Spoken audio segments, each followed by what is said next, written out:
Assalamualaikum warahmatullahi wabarakatuh. Perkenalkan, nama saya Mentari dengan NIM 4521091086, kelas I. Sebelumnya saya akan membahas mengenai kemajuan ilmu zaman kontemporer. Perkembangan dan kemajuan peradaban manusia tidak bisa dilepaskan dari peran ilmu, bahkan perubahan pola hidup manusia dari waktu ke waktu sesungguhnya berjalan seiring dengan sejarah kemajuan dan perkembangan ilmu. Adapun tahap-tahap perkembangan ilmu itu kita menyebut dalam konteks ini sebagai periodisasi sejarah perkembangan ilmu sejak dari zaman klasik, zaman pertengahan, zaman modern, dan zaman kontemporer. Kemajuan ilmu dan teknologi dari zaman ke masa adalah ibarat mata rantai yang tidak terputus satu sama lain. Yang dimaksud dengan zaman kontemporer dalam konteks ini adalah era tahun-tahun terakhir yang kita jalani hingga saat sekarang ini. Hal yang membedakan pengamatan tentang ilmu di zaman modern dengan zaman kontemporer adalah bahwa zaman modern adalah era perkembangan ilmu yang berawal sejak sekitar abad ke-15, sedangkan zaman kontemporer memfokuskan sorotannya pada berbagai perkembangan terakhir yang terjadi hingga saat sekarang. Tidak terlepas dari berbagai penemuan dan dasar ilmu yang telah ada dan diciptakan oleh para penemu, pakar, atau filosof yang di masa-masa sebelumnya. Sebagaimana ilmu di zaman modern mempunyai karakteristik khusus yang membedakannya dengan ilmu di zaman klasik dan zaman pertengahan, maka ilmu kontemporer pun demikian. Di zaman pertengahan dan klasik, zaman modern misalnya, dalam banyak hal melakukan dekonstruksi terhadap teori-teori yang dianggap mapan pada masa pertengahan atau zaman klasik. Setidaknya ada dua contoh yang sangat menonjol bisa dikemukakan di sini. Pertama, pendapat yang dikemukakan oleh Copernicus pada tahun 1473 sampai 1543 tentang teori heliocentrisme, bahwa matahari adalah pusat tata surya dan planet-planet termasuk bumi berputar mengelilingi matahari.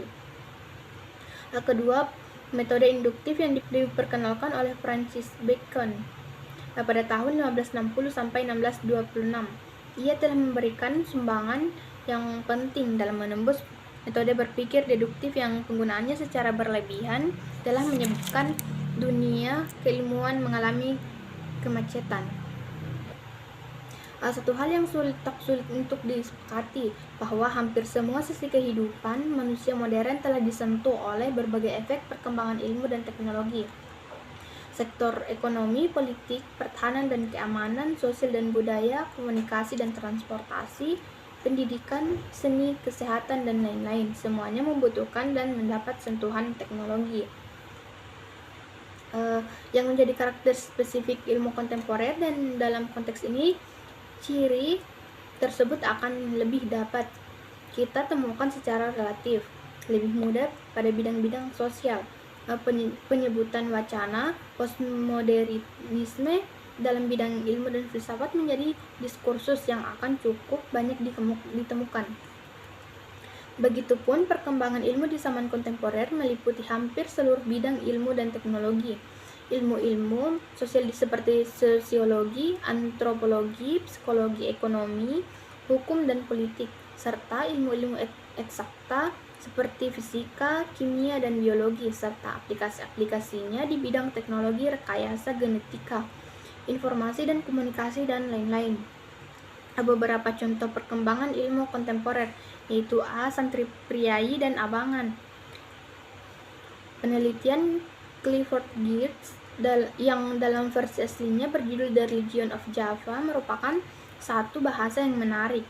Penelitian serius Geertz tersebut kemudian lebih banyak dipopulerkan sebagai kerangka tripologisasi keberagaman masyarakat Jawa menjadi santri, abangan, dan priai. Arti penting karya Geertz The Religion of Java adalah sumbangannya kepada pengetahuan kita mengenai sistem-sistem simbol, yaitu bagaimana hubungan antara struktur-struktur sosial yang ada dalam satu masyarakat. Tiga lingkungan yang berbeda, yaitu pedesaan, pasar, dan kantor pemerintah, yang dibarengi latar belakang sejarah kebudayaan yang berbeda, yang berkaitan dengan masuknya agama serta peradaban Hindu dan Islam di Jawa.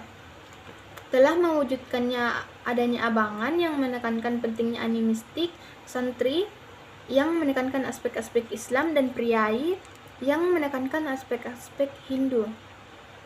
Abangan, santri, dan priai yang walaupun masing-masing merupakan struktur-struktur sosial yang berlainan, tetapi masing-masing saling melengkapi satu sama lainnya dalam mewujudkan adanya sistem sosial Jawa yang berlaku umum di Mojokuto.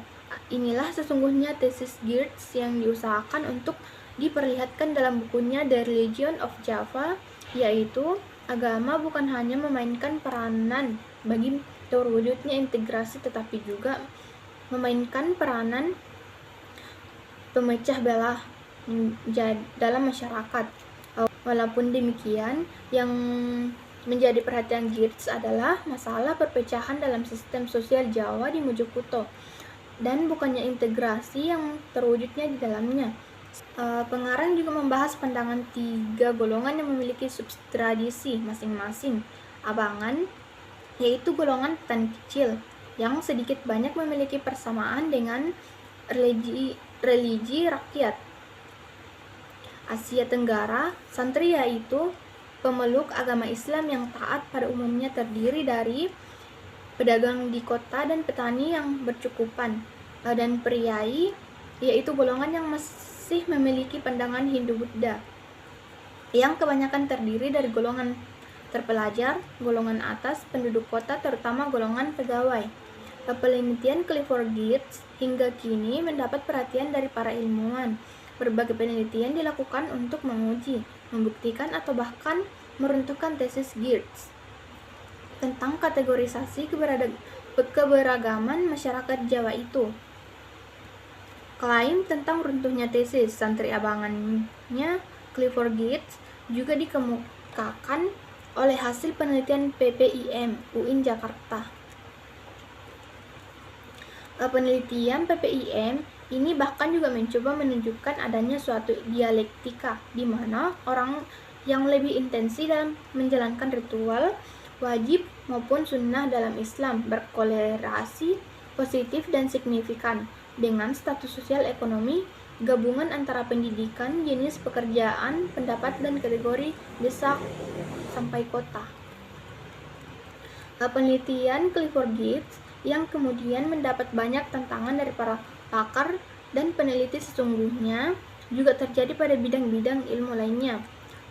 Masih untuk bidang sosial keagamaan, misalnya, juga menjadi perdebatan panjang tentang statement Samuel P. Huntington dan banyak tema-tema lainnya yang terus berkembang dan menjadi bukti bagi terus berkembangnya ilmu dari waktu ke waktu. Bagian B, teknologi rekayasa genetika. Salah satu bentuk perkembangan ilmu zaman kontemporer yang sangat masyhur adalah di bidang rekayasa genetika berupa teknologi cloning. Teknologi ini pertama kali dilakukan oleh Der Gordon pada tahun 1993. Der Jerry berhasil mengkloning embrio manusia dengan teknik pembelahan, embryo splitting, teknik. Hanya saja semua cloning yang dihasilkan saat itu rusak. Dan pada tanggal 23 Februari 1997 dari Ian Wilmut dari Scotland Roslin Institute berhasil melakukan cloning mamalia pertama dengan kelahiran domba yang diberi nama Dolly. Masih pada tahun 1997 lahir lembu cloning pertama yang diberi nama Gene. Teknik yang digunakan sedikit berbeda dengan pembuatan Dolly. Teruhiko Wakayama berhasil melakukan cloning terhadap tikus sehingga lebih dari 5 generasi. Teknik yang digunakan kali ini juga berbeda dengan sebelumnya. Mereka menggunakan teknik microsection dengan tingkat keberhasilan 3%. Peluang keberhasilan teknik cloning.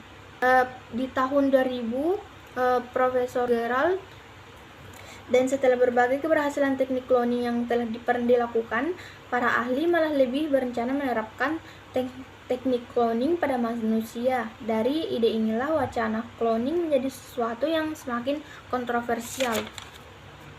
Bagian C yaitu teknologi informasi. Pada tahun 1937, seorang insinyur Amerika bernama Howard Aiken merancang IBM Mark VII yang merupakan nenek moyangnya komputer mainframe saat ini. Komputer tersebut menggunakan tabung vakum dan elektromekanikal dan bukan tombol-tombol elektronis. Komputer elektronik pertama yang sukses secara komersial adalah Univage. Komputer ini dirancang oleh Eckert dan Mauchly dan diperkenalkan pada tahun 1951. Selanjutnya muncul komputer bertransistor dengan transistor yang kokoh menggantikan tabung-tabung vakum yang mudah rusak. Ide mengenai komputer pribadi di setiap rumah muncul di lembah Santa Clara di sebelah selatan San Francisco, California, sebuah daerah yang kemudian dikenal sebagai lembah Silikon. Pada bulan April pada tahun 1977 itu mereka memperkenalkan Apple II. Itulah komputer pribadi pertama di dunia. Komputer merevolusi ilmu matematika melalui kemampuannya memperluas jangkauan otak penghitungnya, seperti mobil dan pesawat yang mampu memperjauh jarak yang ditempuh. Demikianlah teknologi komputer terus berkembang dan melahirkan inovasi. Hampir setiap tahun perusahaan-perusahaan komputer internasional mengeluarkan model komputer terbaru mereka dan berhasil berbagai fitur dan keistimewaan serta perbaikan-perbaikan terhadap generasi-generasi sebelumnya. Ukurannya pun dibuat semakin simpel, tapi menarik dan daya memorinya terus diperbesar. Tren perkembangan komputer mutakhir cenderung menghendaki bentuk yang semakin mengecil. Dulu komputer sebelum memiliki bentuk yang kompak dan ringkas. Komputer juga tidak saja menjadi alat pengolahan data, tapi juga memasuki wilayah komunikasi interaktif dalam bentuk internet. Penggunaan internet berawal dari adanya kebutuhan militer di masa Perang Dingin sekitar tahun 1969, di mana Departemen Pertahanan Amerika Serikat membutuhkan sebuah jaringan yang menghubungkan semua komputer di daerah vital untuk mengantisipasi kemungkinan adanya serangan nuklir. Departemen Pertahanan Amerika Serikat melalui DARPA bekerja sama dengan beberapa universitas membentuk ARPANET. Proyek ini awalnya hanya menghubungkan 3 komputer di California dan 1 di Utah. Namun pada perkembangan selanjutnya banyak universitas di daerah tersebut ingin bergabung sehingga diputuskan untuk mengklarifikasikannya menjadi 2 bagian, yaitu sistem jaringan dan militer dan non-militer. Gabungan keduanya disebut DARPA, internet yang akhirnya dikenal sebagai internet saja. Begitulah internet pun terus dikembangkan hingga saat ini dengan berbagai fasilitas yang terdapat di dalamnya seperti email, chatting, download file dari berbagai situs, dan lain-lain. Bagian D, teori partikel elementer. Teori partikel elementer mengamati perkembangan ilmu di antaranya juga bisa dilakukan dengan melihat temuan-temuan para ilmuwan di berbagai bidang. Satu contoh misalnya tentang teori partikel elementer. Selama lebih dari 2500 tahun, manusia mencari misteri sifat materi. Salah satu bentuk penasaran itu disalurkan dengan mencari tahu partikel apakah yang paling kecil di susunan materi. Ilmu pun berkembang dan sejumlah percobaan dilakukan dan teori-teori baru bermunculan. Kemudian ditemukan bahwa atom bukanlah partikel terkecil. Di atom adalah terdapat sejumlah partikel dasar atau elementer yang tidak dapat dibagi lagi menjadi partikel yang lebih kecil, yaitu elektron, proton, dan neutron. Lebih jauh sekarang ditemukan quark sebagai bagian dari proton dan neutron. Sehingga saat ini yang disebut sebagai partikel elementer adalah quark dan elektron. Di samping quark dan elektron, ada partikel lain seperti foton, beberapa jenis neutron yang digolongkan sebagai partikel elementer atau dikenal sebagai partikel subatomik. Teori baru tersebut bisa jadi menentang teori yang lama seperti yang terjadi setelah Demokritus, namun bisa juga bersifat menguatkan. Teori tentang partikel elementer bisa menjadi dasar bagi temuan-temuan baru yang spektakuler. Bukan tidak mungkin manusia bisa diubah partikel dasarnya sehingga bisa pindah tempat setiap saat tanpa kendaraan seperti digambar dalam Star Trek. Adapun kemajuan sains dan teknologi di bidang-bidang lain. Di zaman kontemporer ini, hampir seluruh aspek kehidupan manusia mendapat sentuhan efek kemajuan dan perkembangan ilmu dan teknologi. Teknologi informasi dalam bentuk kecanggihan komputer dan internet, atau tentang teori partikel elementer, tapi juga dalam bidang-bidang lainnya.